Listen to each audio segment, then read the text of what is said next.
Hello guys, how are you? Hope you all are doing well. Today in this video tutorial guys, I'm going to show you how to enable and disable Cortana on your Windows 11. So for this guys, just follow this easy and very simple method. Hold Windows key button and press R on your keyboard, and here you want to search jpedit.msc.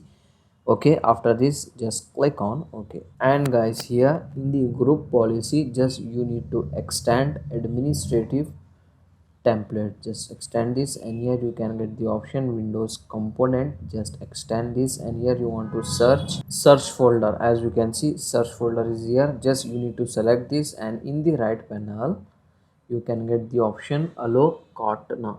Just double click and open that option like this. From here guys, you need to select disable option if you want to disable the Cortana on your Windows 11. Just select disable and click on apply and click on OK. That's it. Now you need to restart your Windows 11 one time. After this, Cortana will no longer work on your Windows 11. In case guys, if you want to enable the Cortana once again on your Windows 11, just you need to follow same method.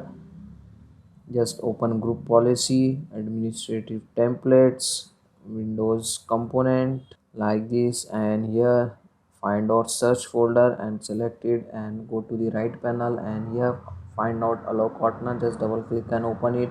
Now you need to select enable option. After this guys, just click on apply and click on OK. That's it.